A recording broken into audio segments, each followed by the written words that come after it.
In this episode, it's a sandy start to the morning. It gets very windy. I hang out with the most chilled out meerkat, and I attempt to cross a sandy river crossing.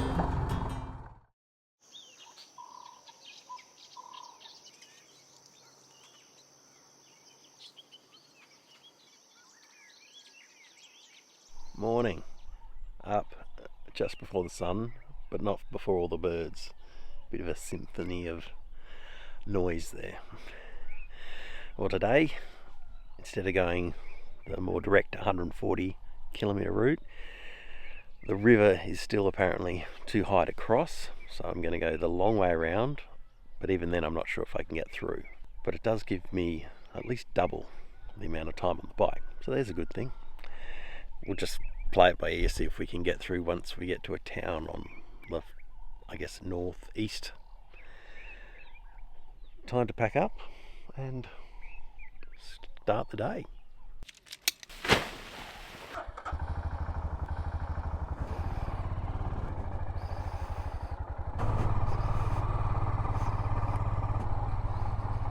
I made my way out of the campsite and in to the early morning light. The original plan was to head up that road, but now I was backtracking for a bit until I made the main sealed road, which meant going through some sand pits.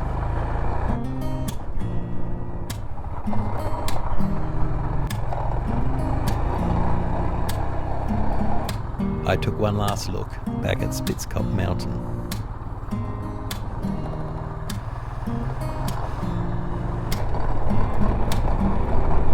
Eddie, who worked at the campsite, who I met yesterday, said he had never seen this area this green, ever.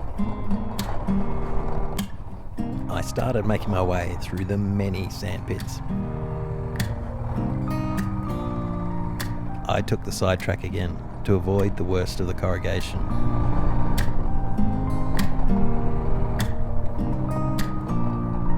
Then back into the sand pits.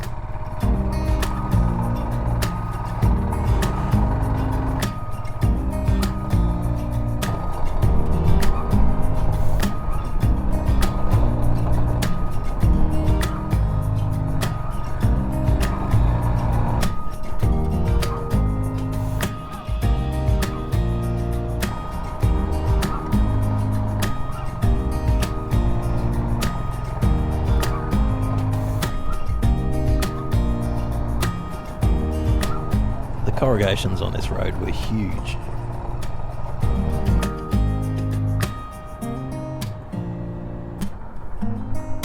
I made it back onto the main road.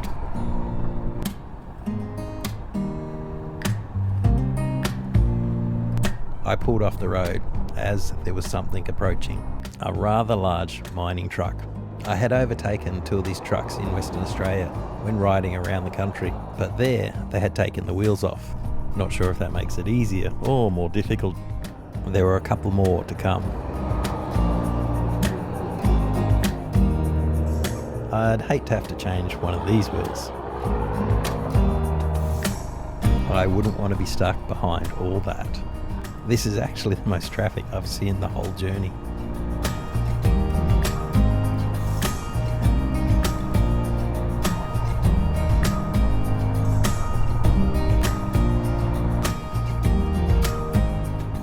It was getting very green again. It seemed the closer I got to the mountain ranges, the greener it got.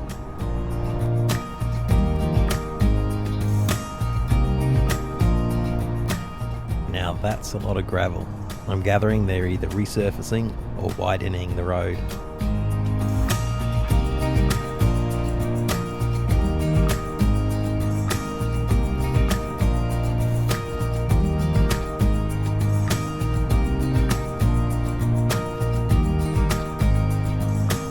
I was heading in an easterly direction. Then I made the turn to start heading north.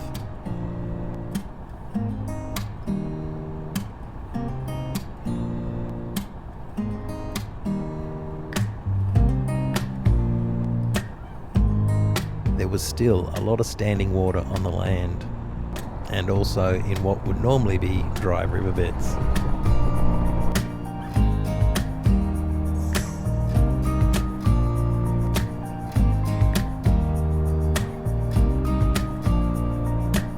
Now, I gather this is the reason for me going the long way around. If I went the other way, I'd have to cross this. And there isn't a nice big bridge like this one on the dirt track.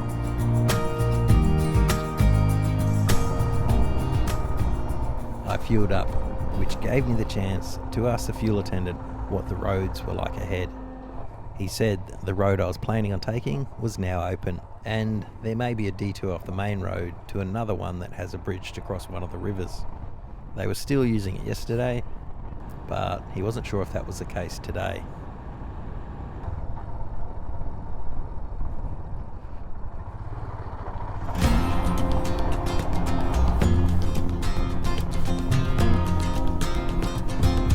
The surface of this road was quite unusual.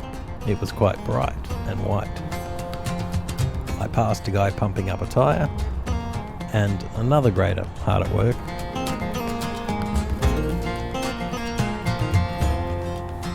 The one thing you'll notice in Namibia is they do love a straight road.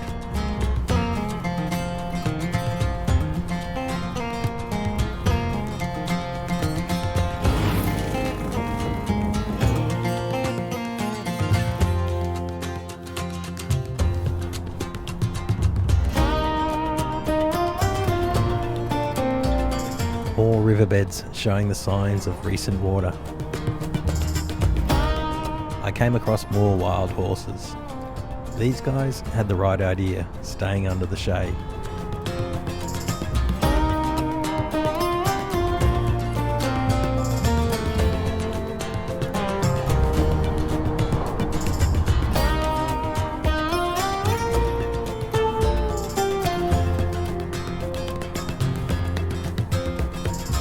It's wild how on open flat land you get a random pile of boulders. I could see a town ahead. This is the road I would have come in on if I'd come straight from Spitzkoppe. This looked like the turn into the town. I rode along for a bit, but couldn't see anything that looked like a fuel station. So I pulled over and asked one of the locals. Oh, how are you? Good. Yeah, us. Yeah. What's the road? Yeah. Kaya road. This is east. Other one is the township. Thank you, sir. Thank you so much.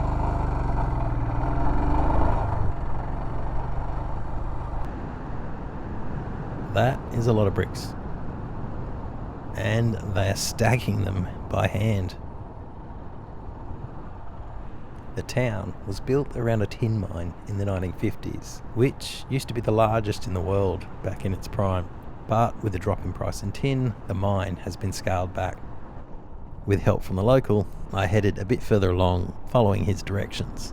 There was a fuel station somewhere around here.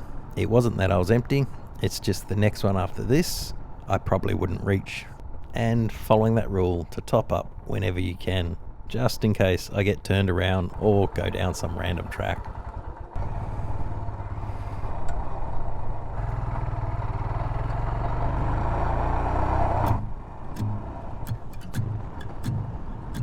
I was told there were villages set up around here on main roads to look like traditional villages for the tourists, like this one, so they could sell craft items. I wonder if the government of Namibia gets a discount from CAT heavy vehicles for all the graders they must purchase. Another village set up for tourists.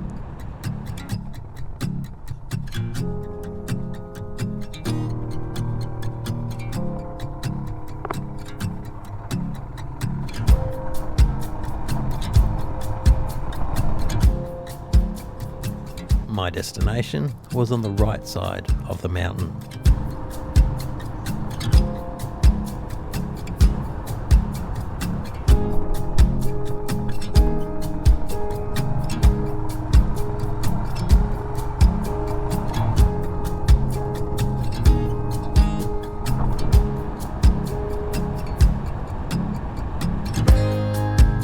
Ahead of me was the Bramberg, the highest mountain in Namibia, with a height of 2,573 metres.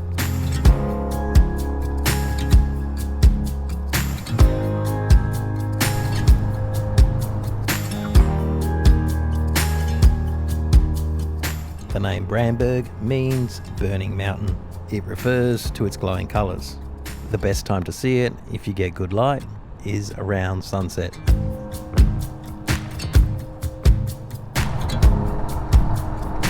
I got to the turn-off to the campsite. I'd definitely call this one a track rather than a dirt road. It very quickly got very sandy.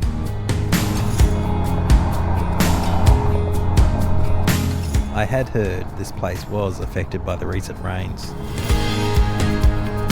I came across more random boulders.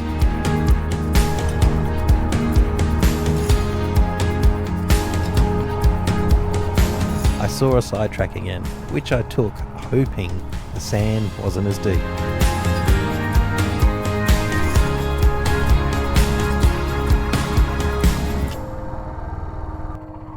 You can see this place had been destroyed during the last rains. The main entry obviously became a river. I looked around, not sure exactly where to go. There was no signage, but I gather the rain that hit here has wiped everything out.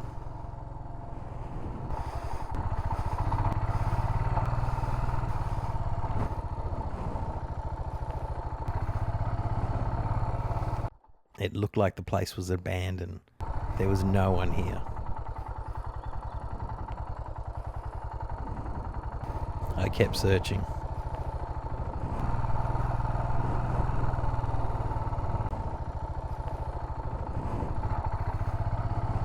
I finally spotted what looked like the main building. I checked in, then followed their instructions to where they said the campsite was.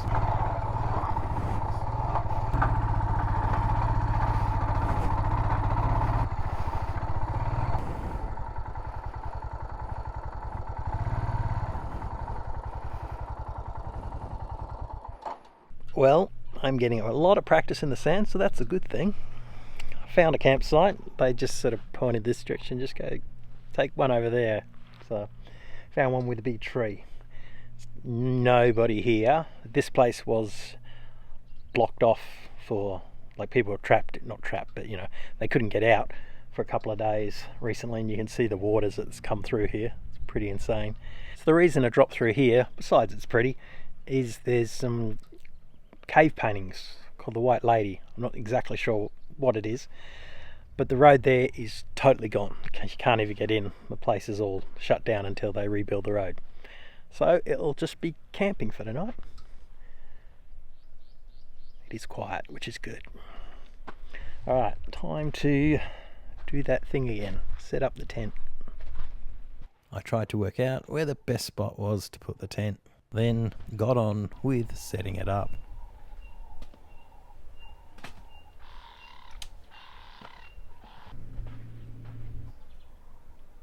It looked like there was a bit of rain on its way, so I went back to the main building as I needed to charge a few things, and it was the only place with power. It had a nice desert garden, a bar and restaurant, and this little guy, the most chilled out meerkat, just living the dream. A bit of rain started to fall, but it cleared up pretty quick, so I went back to the tent. It seemed with the rain, the wind had arrived too, and it was whipping up the sand.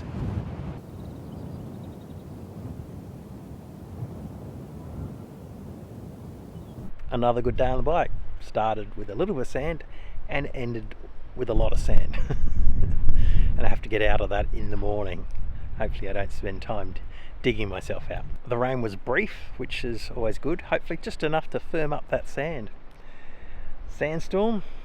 Well, I guess it's not really a sandstorm, just a bit of wind whipping up the sand. Luckily I've got the bike here. That was a bit of dumb luck putting it here behind this rather large bush. So yeah, tomorrow gonna keep going along the C35. Couldn't really get any information about what it's like further up. So far it's been probably one of the best dirt roads, but hopefully it's not too bad. There's a petrified forest. If I get to it, I have to sort of do a detour to the left. I'm going to end up going to the right. Dave from the last series, he'd like this stuff. I think the wood's like 2,500 years old. Probably stoned by now, but anyway. Alright, I get to bed and see what happens in the morning.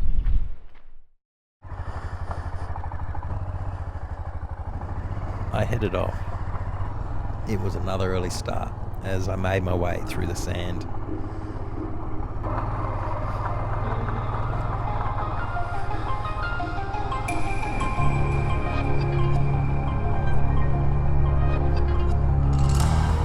It was a bit of a maze with all the tracks and no signs up anymore. But eventually I got on to the right one.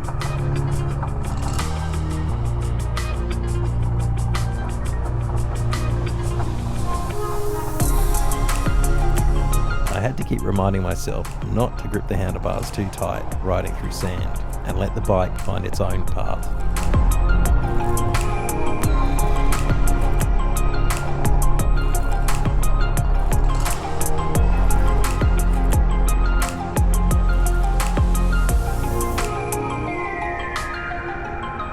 As I rode out, I couldn't resist. I had to turn around and get a better look at the Brandberg. It may not be the ideal light of sunset, but it's still stunning. And you can see the potential of what it must look like, bathed in the last light of the day.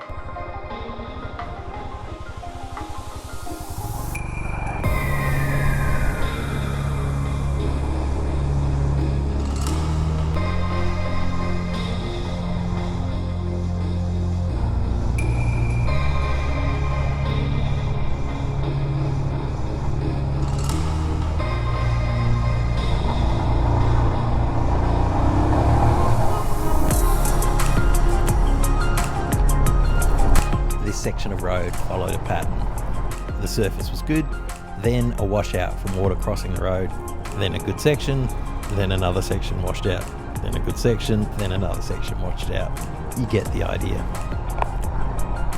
It went on for quite a while, having to slow down a bit to check there wasn't a deep trench cut through the middle of the road.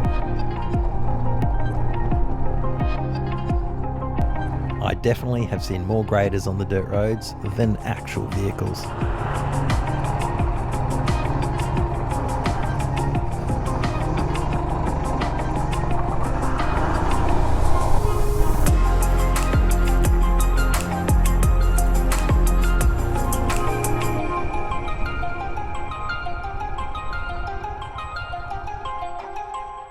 Morning. Well, my first elephant on the road sign. Very, very, very, very little chance of seeing one. You've really got to go in and search for them, apparently. These are the desert elephants.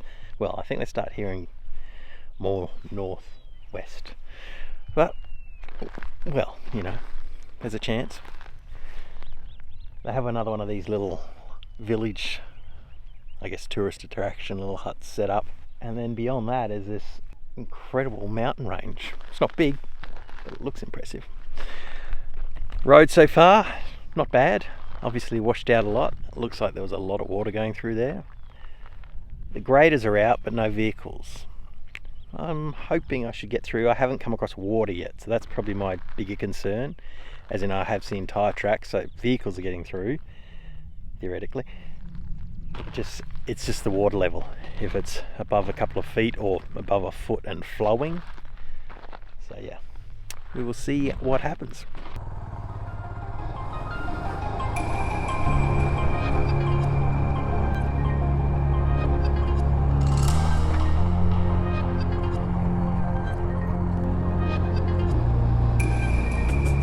I started heading downhill and in the distance could see the road rising up the other side. I thought if there's a river crossing on this road, this would be it. Yours will pass. You think? Yeah, it's a small river. A small river? Yeah. It's only the middle on that side, on the corner. But very sandy? Yeah, very sandy. But yours, we can even carry it out if you go stuck. Mine also, we can go through. I'm only afraid of that sandy area where the river is running. While I'm alone, then it's danger. Yeah. So I'm waiting somebody to come. Well, thank you for assisting me. It's also big sandy.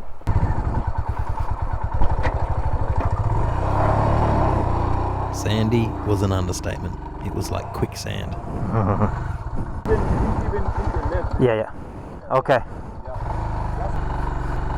He said the left side was the way to go, so I had a crack. It looked just like the previous section I'd sunken into. And it was.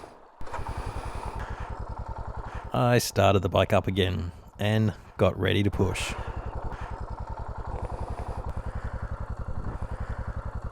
The kind truck driver jumped behind to help push. Thank you already.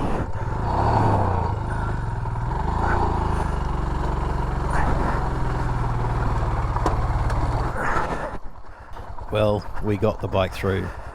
It's always easier with a friend. I walked back to get my backpack. The only place what I'm afraid is only there. Yeah, just in case you get caught on the... Yeah. That's only the place. Made it.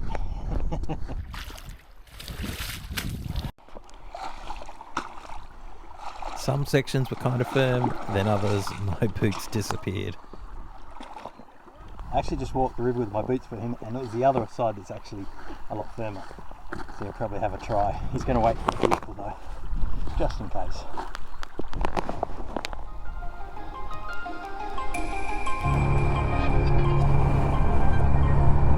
I continued up the other side. I would have liked to help the truck driver, but me pushing the back of his truck was not going to help in the slightest.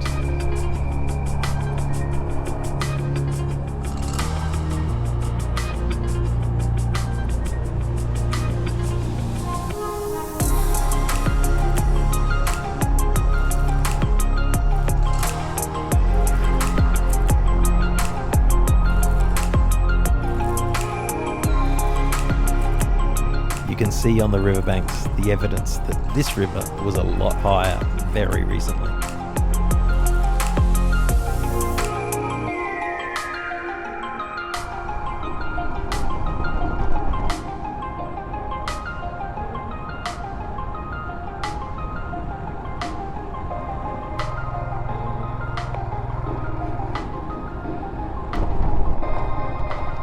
There were thousands of hoof prints in the mud. And here were the culprits.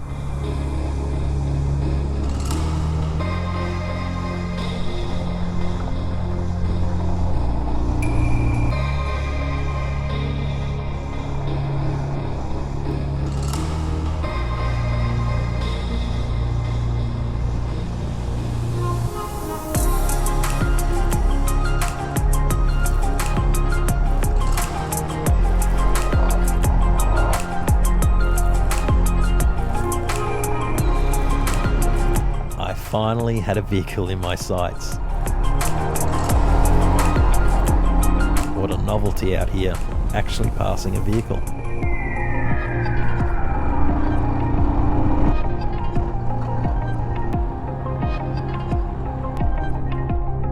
I had made it back to a sealed road.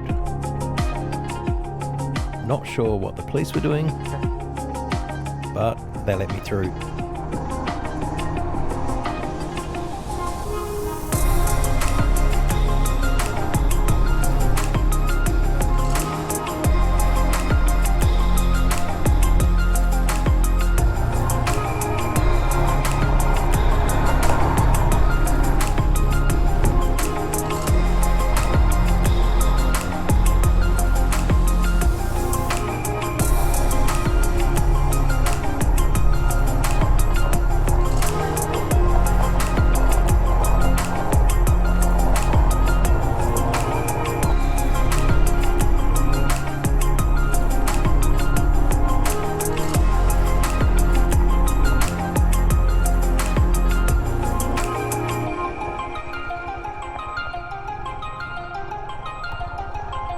I had made it to the Petrified forest.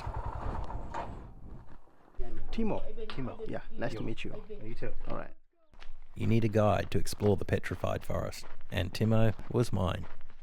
The plant we see here, it's a national plant of Namibia. And this is known as Welwitschia mirabilis. So mirabilis means marvelous or wonderful. They believe some of the plants in Namibia have lived for nearly 2,000 years. We walked past one of the petrified trees, half buried in the ground. We then walked a little further and saw a great example. You can see the notch where the branches of the tree was growing. Here we can see the bark of the tree. It was incredible how much detail you could see.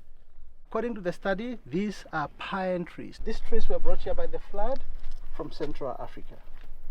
And that happened during the Ice Age of Gondwana land. So during the Ice Age, the continent was more covered in ice and glacier.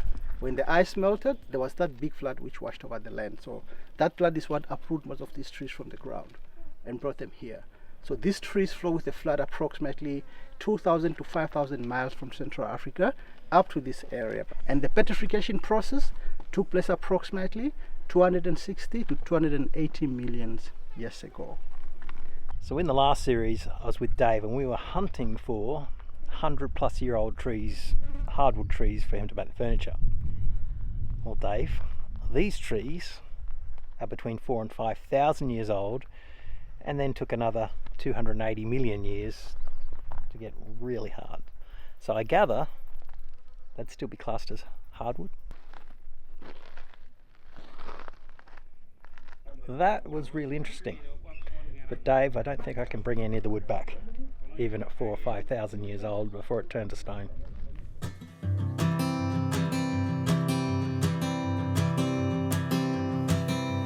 Oh my love. In the next episode, I take a sidetrack and come across this unique hill. I explore Etosha National Park and learn about Namibia's history. But I'm here all